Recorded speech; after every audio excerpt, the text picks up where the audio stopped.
पिथौरागढ़ जिले में बहने वाली काली नदी भारत और नेपाल की सीमाएं तय करती है। नदी के इस ओर भारत है और उस ओर नेपाल। काला पानी से निकलने वाली इस नदी पर बने एक पुल को पार कर आप सिर्फ 1 मिनट में नेपाल पहुंच सकते हैं, और वो भी बिना पासपोर्ट, वीजा या परमिट के। नमस्कार, यात्रा कथा यानी ट्रैवल टेल्स में आपका स्वागत है। तो ये है उत्तराखंड के पिथौरागढ़ जिले का धारचूला शहर, जो ओम पर्वत, आदि कैलाश यात्रा, पंचाचूली बेस कैंप ट्रैक और कैलाश मानसरोवर यात्रा का एक अहम पड़ाव है। इसका एक जुड़वां शहर नदी के उस पार नेपाल में है और उसका नाम है धारचूला।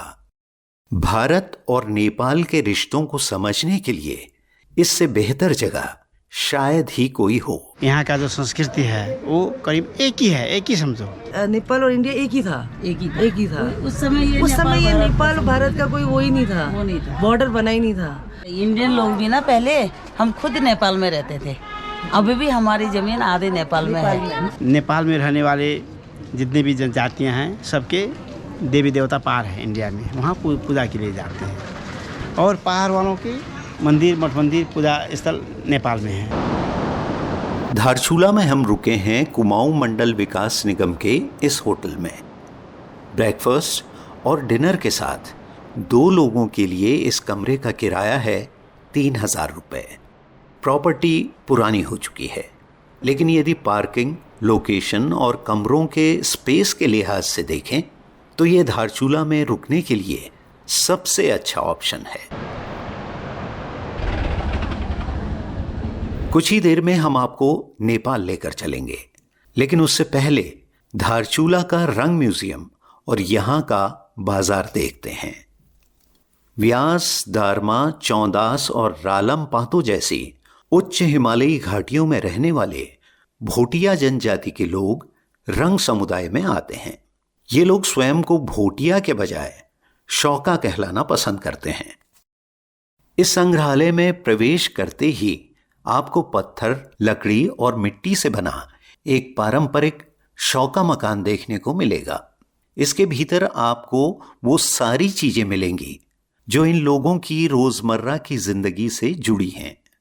भारत और तिब्बत के बीच व्यापार बंद होने के बाद इन्होंने शिक्षा को अपना हथियार बनाया और आज ये लोग गांवों से निकलकर देश विदेश में बड़े बड़े पदों तक पहुंच चुके हैं।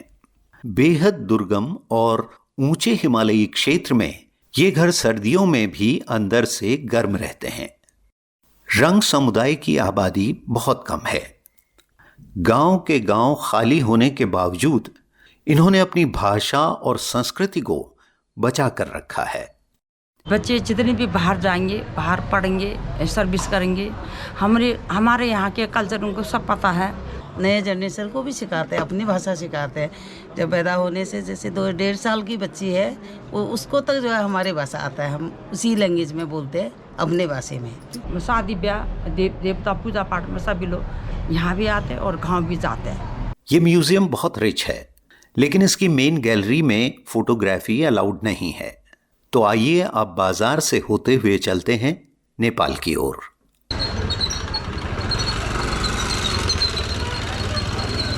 पहाड़ और नदी के बीच एक संकरी घाटी में बसा धारचूला नेपाल और पिथौरागढ़ के कई गांवों का मुख्य बाजार है।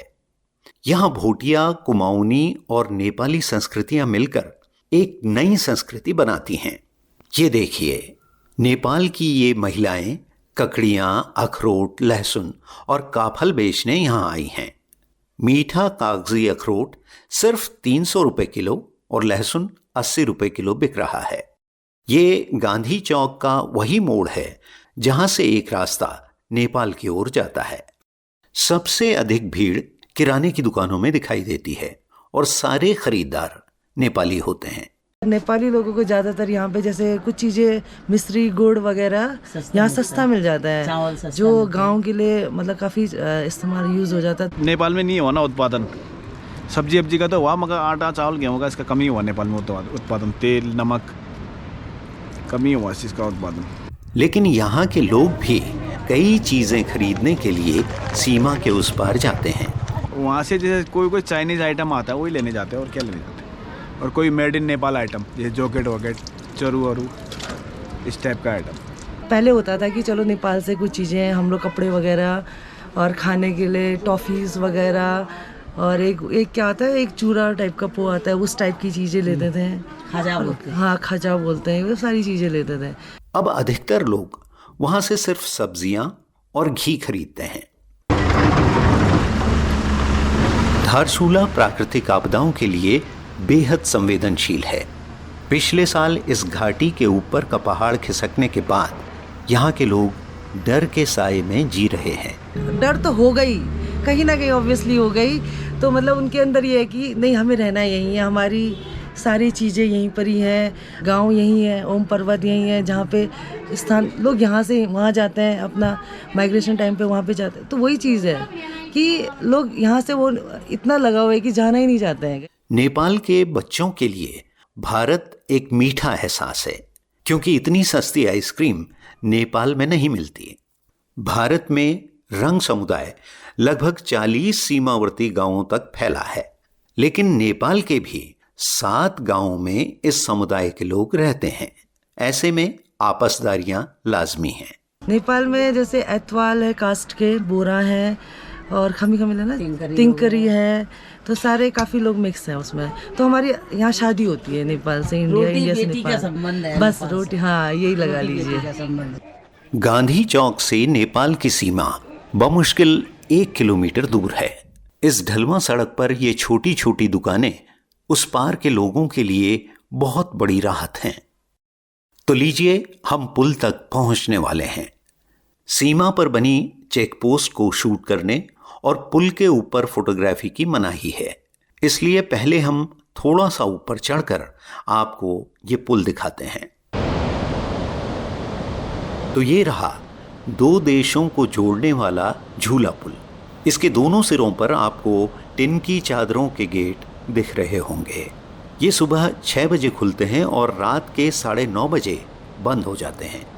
गेट खुलते ही नेपाल से कई मजदूर काम की तलाश में इस ओर आते हैं।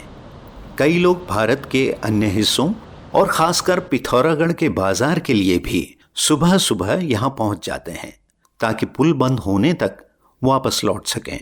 नेपाल में स्थित महेंद्र नगर जाने के लिए भी ये लोग भारत के रास्ते जाना पसंद करते हैं, क्योंकि यहाँ की बसें और टैक्सियाँ नेपाल की तुलना में बहुत सस्ती हैं। तो लीजिए, हम नेपाल पहुंच चुके हैं। सुरक्षा चौकी पर आप कोई भी आईडी दिखा सकते हैं। एक रजिस्टर में आपका नाम और पता दर्ज किया जाता है और उसके बाद आप इस झूला पुल पर चहलकदमी करते हुए विदेश पहुंच जाते हैं। नेपाल के धारचूला का बाजार ऐसा दिखाई देता है। यहाँ किराने की दुकानें लगभग नहीं के बराबर हैं और इसका कारण हम जान चुके हैं। नेपाली भाषा भी हिंदी की ही तरह देवनागरी में लिखी जाती है। आइए पता करते हैं कि यहाँ नई मोबाइल सिम कितने में मिलती है। बच्चे जो ऐसे पास वाले 10 क्लास वाले, उनको तो 20-30 रुपये में मिल जाता है सिम, और हम नॉर्मल लोगों के लिए 90 रुपये नेपाली, यानी कि 45 इंडियन करेंसी में मिल जाता है। सिम भले ही सस्ती हो, लेकिन यदि टॉक टाइम और डेटा की बात करें तो भारत से मुकाबला मुश्किल है। डेटा इंडियन सस्ता है, इसे कॉम्प्रोमाइज़ करें तो इंडिया का डाटा नेपाल से सस्ता है, वॉइस भी इंडिया का ही सस्ता है। हाँ।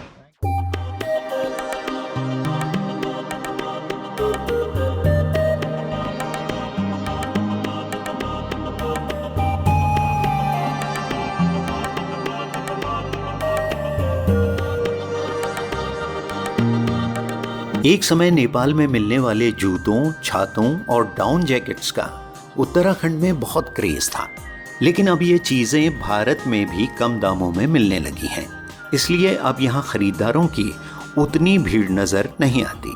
हालांकि अभी भी ट्रैकिंग और माउंटेनियरिंग का सामान खरीदने बहुत से लोग यहाँ आते हैं।